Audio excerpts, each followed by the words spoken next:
Hello, my yard views. Today, my topic is about how sperm meet the egg in the female reproductive part. कि किस तरह एक sperm enter होता है egg में, और आज हम सारी इसके प्रोसीजर के बारे में पढ़ेंगे। चले आए स्टार्ट करते हैं। सबसे पहले हम बात करते हैं इसके प्रोसीजर की। तो आप सबसे पहले यहाँ पर देखेंगे कि that is the vagina.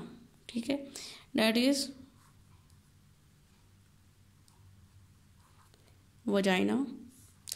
So vagina के पीछे यहाँ पर है सर्विक्स, और डैट इज यूट्रस,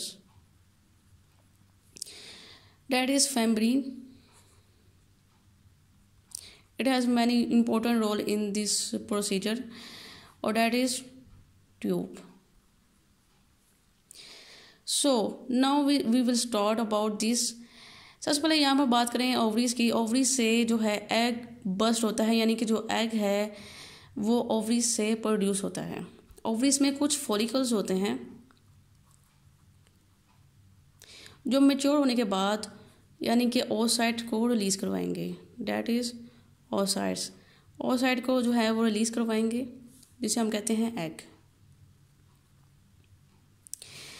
हम जैसे कि जानते हैं कि एग की कुछ लेयर्स होती हैं।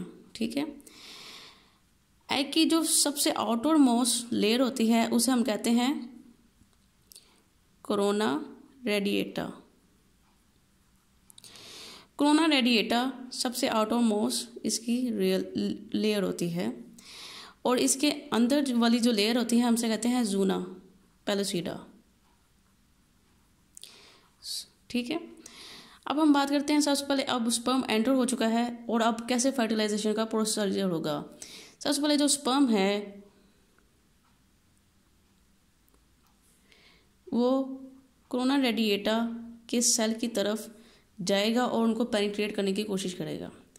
इस प्रोसीजर होने से पहले सबसे पहले यहाँ पर हम बात करेंगे कि वो कोरोना रेडिएटा की तरफ पास नहीं कर सकता जब तक वो एक प्रोसीजर से ना गुजरे, जिसे हम कहते हैं कैपेसिटेशन।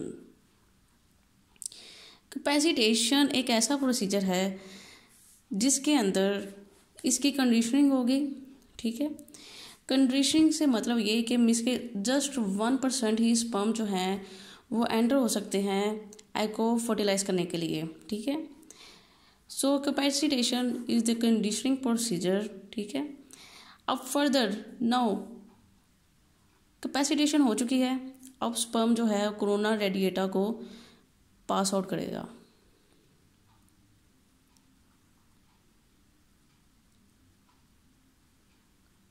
कोरोना रेडिएटा को पास आउट कर चुका है, और नाउ अब जो लेयर है उसका नाम है zona pellucida. Zona pellucida is the very most important layer. Zona pellucida की अगर हम बात करें तो जूना पेलिसिडा कुछ एंजाइम और कुछ स्ट्रक्चर्स रखते हैं। जैसे कि सबसे पहले इसके फंक्शन की बात करें तो फंक्शन में ये क्या करेगा, इंड्यूस करेगा इसकी बाइंडिंग और इसकी मेंटेनेंस को। ठीक है, बाइंडिंग और मेंटेनेंस। ठीक, मेंटेनेंस की बात करें, और इसके अलावा इसके अंदर कुछ प्रोटीन्स होती हैं। प्रोटीन कौन कौन सी होती हैं? ZP3। ठीक है, इसके अलावा यहाँ पर कुछ acrosin. Acrosin is the very most important. जब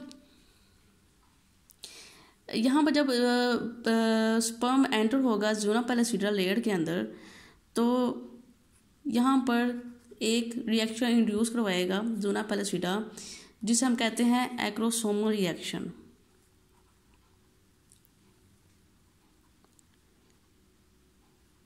एक्रोसोमल रिएक्शन। अब एक्रोसोमल रिएक्शन में क्या होगा? Acrosomal reaction is the very most important reaction. ये बेंडिंग करवाएगा जूना पेलिसिडा में स्पर्म की, और इसको आगे फ्यूज कर सकता है। आगे फ्यूज करेगा एग की मेम्ब्रेन और स्पर्म की मेम्ब्रेन को आपस में फ्यूज कर देगा।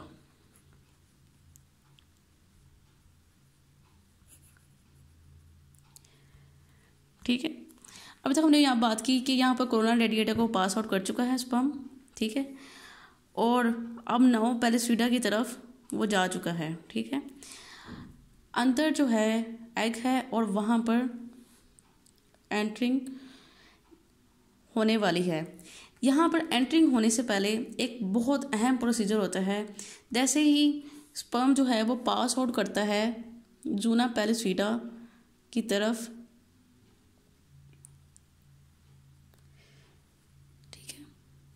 ठीक है, ये यहाँ पर जूना पैलेस्टीडा की तरफ जो है ये पास आउट करके गया है, तो यहाँ पर एक रिएक्शन स्टार्ट होगा जिसे हम कहते हैं क्यूटिकल रिएक्शंस।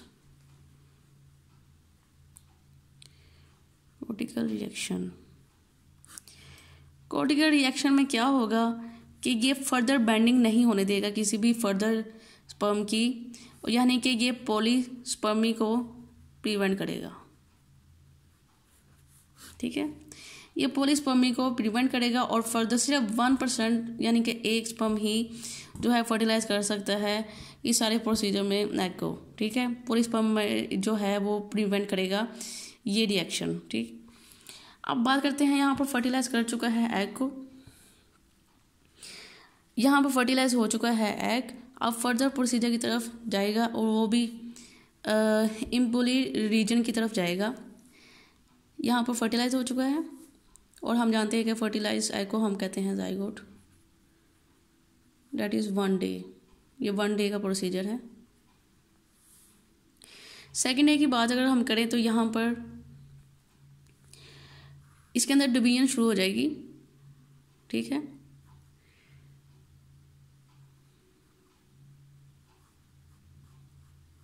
ठीक है, 9 अब ये सेकेंड डे था।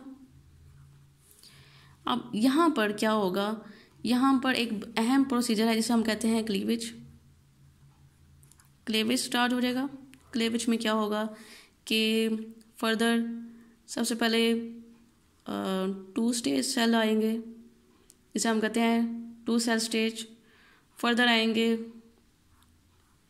4 एंड फर्दर हो डिवीजन हो जाएगी इनकी आपस में। ठीक है, इनकी फर्दर डिवीजन हो चुकी है। अब नाउ जो है ये फर्दर डिवीजन आगे, डिवीजन इनकी नंबर्स में है, नोट साइज में। ठीक है, डिवीजन की नंबर्स में हो रही है। आगे हम बात करें आगे फर्दर स्टेप की, तो यहाँ पर एक 16 सेल पे मुश्तमिल एक स्ट्रक्चर बनेगा जिसे हम कहते हैं मरूला। ठीक है, दैट इज मरूला। ठीक है, तो मरूला के बाद नाउ जो है ये डिवाइड हो जाएगा लास्ट स्ट्रक्चर में जिसे हम कहते हैं ब्लास्टोसिस्ट। ब्लास्टोसिस्ट जो है वो 32 सेल्स में मुश्तमिल होता है, ब्लास्ट कह सकते हैं इसको। ठीक है, अब ये जो ब्लास्टोसिस्ट है यहाँ पर पेनिट्रेट कर देगा एपिथेलियम में और फर्दर आगे इम्प्लांटेशन के प्रोसीजर की तरफ आगे जा सकता है। So today all about my topic, so please subscribe my channel and like. Thank you.